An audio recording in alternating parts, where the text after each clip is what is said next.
আপনি যদি বিদেশে থাকেন, বিশেষ করে মধ্যপ্রাচ্য, মালয়েশিয়া, ইউরোপ বা আমেরিকায়, তাহলে ভারতের সাথে পাকিস্তানের যুদ্ধ কেবল দুই দেশের মধ্যে সীমাবদ্ধ থাকবে ভাবছেন?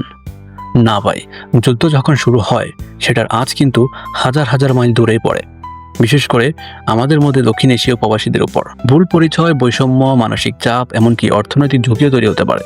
তাই এই ভিডিও শেষ পর্যন্ত দেখুন, কারণ এখানে বলা হচ্ছে আপনি কি সমস্যায় পড়তে পারেন আর কিভাবে তা থেকে নিজেকে রক্ষা করবেন। সবচেয়ে বড় কথা, যুদ্ধ যতই সীমাবদ্ধ হোক না কেন, দক্ষিণ এশীয় অভিবাসীদের জন্য একটি অস্থির সময় তৈরি হয়ে যাবে। বর্তমান ভারত পাকিস্তান যুদ্ধের খবর সম্পর্কে আমরা সবাই অবগত। এবার আসা যাক মূল কথায়। বাংলাদেশি প্রবাসীরা কী ধরনের সমস্যায় পড়তে পারেন? ভুল পরিচয়, হয়রানি। বহু দেশে ভারত, পাকিস্তান ও বাংলাদেশিদের আলাদা করা খুব কঠিন।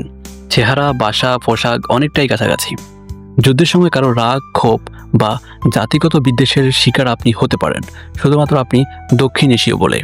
উদাহরণ, মালয়েশিয়ায়, দুবাই বা ইউরোপের রাস্তায় কেউ আপনাকে পাকিস্তানি ভেবে বাজে মন্তব্য করলো বা হয়রানি করলো। আপনার কোনো দোষ নেই, কিন্তু পরিচয়ের কারণে আপনি ঝামেলায় পড়ে গেলেন। কর্মস্থলে বৈষম্য ও মানসিক চাপ। অনেক প্রবাসী এমন জায়গায় কাজ করেন যেখানে ভারতীয় ও পাকিস্তানি সহকর্মী রয়েছেন। যুদ্ধ হলে কর্মক্ষেত্রে উত্তেজনা ছড়িয়ে পড়ে। কেউ রাজনৈতিক আলোচনা করে, কেউ পক্ষ নেয়, কেউ কটু মন্তব্য করে। এসবের মাঝে বাংলাদেশি প্রবাসীরা পড়ে যান মানসিক চাপে। একজন সহকর্মীর কথা শুনুন। আমি কুয়েতে কাজ করি। গতবার ভারত পাকিস্তান উত্তেজনার সময় এক ভারতীয় কলিগ আমার সামনে বলল, তোমরা সব পাকিস্তানি এক। আমি বাংলাদেশি বললাম। সে বলল, ও তো একই রকম। মানসিকভাবে খুব খারাপ লাগছিল। আন্তর্জাতিক ভিসা, যাতায়াতে জটিলতা। যুদ্ধ হলে অনেক দেশ দক্ষিণ এশীয় নাগরিকদের উপর ভিসা কঠোর করে, ফ্লাইট বন্ধ করে দেয়, ট্রানজিট সুবিধা বাতিল করে। তখন প্রবাসীরা দেশে যেতে পারেন না বা নতুন ভিসা পেতে দেরি হয়।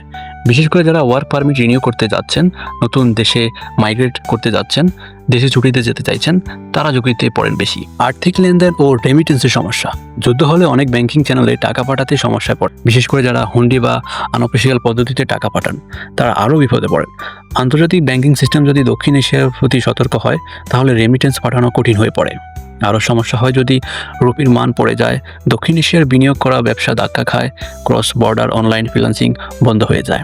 সামাজিক নিরাপত্তাহীনতা ও সহিংসতা। ইউরোপ বা আমেরিকার মতো কিছু দেশে যুদ্ধ হলে দক্ষিণ এশীয়দের উপর আক্রমণের ঘটনা ঘটে। কেউ কেউ একে ইসলাম সন্ত্রাসবাদের সঙ্গে জুড়ে ফেলে, কেউ আবার সব ব্রাউন স্কিন লোককে শত্রু ভেবে বসে। এতে বাংলাদেশিরাও আক্রান্ত হওয়ার ঝুঁকিতে থাকেন। মানসিক চাপ ও উদ্বেগ। একজন প্রবাসী যখন টিভি, ইউটিউব বা সোশ্যাল মিডিয়ায় যুদ্ধের ভিডিও দেখে, তখন তার মনেও ভয় জন্মায়। নিজের পরিবারের জন্য চিন্তা, ভবিষ্যৎ নিয়ে অনিশ্চয়তা, কর্মক্ষেত্রের টেনশন, সব মিলিয়ে মানসিকভাবে ভেঙে পড়েন অনেকেই। বিশেষ করে যারা একা থাকেন, তারা বেশি মানসিক চাপে থাকেন। ধর্মীয় পরিচয় নিয়ে সতর্কতা। যুদ্ধ পরিস্থিতিতে অনেক জায়গায় মুসলিম পরিচয় সন্দেহের চোখে দেখা হয়। কেউ পাকিস্তানি মুসলিম মানে জঙ্গি ভেবে বসে। তখন বাংলাদেশি মুসলমানরাও সন্দেহের তালিকায় পড়ে যেতে পারে। করণীয় কী করবেন এই পরিস্থিতিতে? এই সমস্যাগুলো থেকে রক্ষা পাওয়ার জন্য কিছু করণীয় খুবই জরুরি।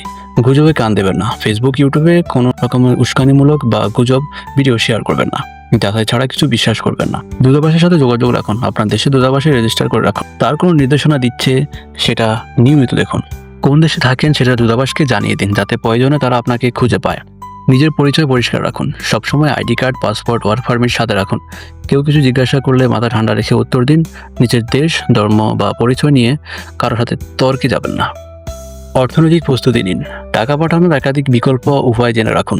ইমার্জেন্সি ফান্ড রাখুন। নিজের বা পরিবারের জন্য দেশে কাউকে দায়িত্ব দিয়ে রাখুন। যদি আপনি টাকা পাঠাতে না পারেন, তারা যেন ব্যবস্থা নিতে পারে। কর্মস্থলে পেশাদার থাকুন। যুদ্ধ নিয়ে আলোচনা এড়িয়ে চলুন। কারো উস্কানিতে গা দেবেন না। সবসময় পেশাদার আচরণ বজায় রাখুন। পরিবারকে সান্ত্বনা দিন। দেশে থাকা মা বাবা বা পরিবারের লোকজনকে ভয় দেখাবেন না। তাদের আতঙ্ক না দিয়ে সাহস ও হালকা আশ্বাস দিন। নিয়মিত যোগাযোগ রাখুন, যাতে তারা মানসিকভাবে শক্ত হতে পারে। ব্যক্তিগত নিরাপত্তা নিশ্চিত রাখুন। যেখানে সংঘাত হতে পারে এমন এলাকায় না যান। প্রয়োজনীয় স্থানীয় পুলিশদের হেল্পলাইন বা দূতাবাসের হটলাইন সেভ করে রাখুন। কোনো ঝামেলা হলে দ্রুত সাহায্য চাইতে দ্বিধা করবেন না। যুদ্ধ কারোর জন্যই ভালো নয়, আর প্রবাসীদের জন্য যুদ্ধ মানে হচ্ছে এক অনিশ্চিত ভবিষ্যৎ, মানসিক চাপ আর নিরাপত্তাহীনতা। আমরা যারা হাজার মাইল দূরে থেকেও দেশের খবর শুনে বুক কাঁপিয়ে বসে থাকি, আমাদের দায়িত্ব হচ্ছে নিজেকে সজাগ রাখা, গুজব থেকে দূরে থাকা এবং অন্যদেরকেও সতর্ক করা।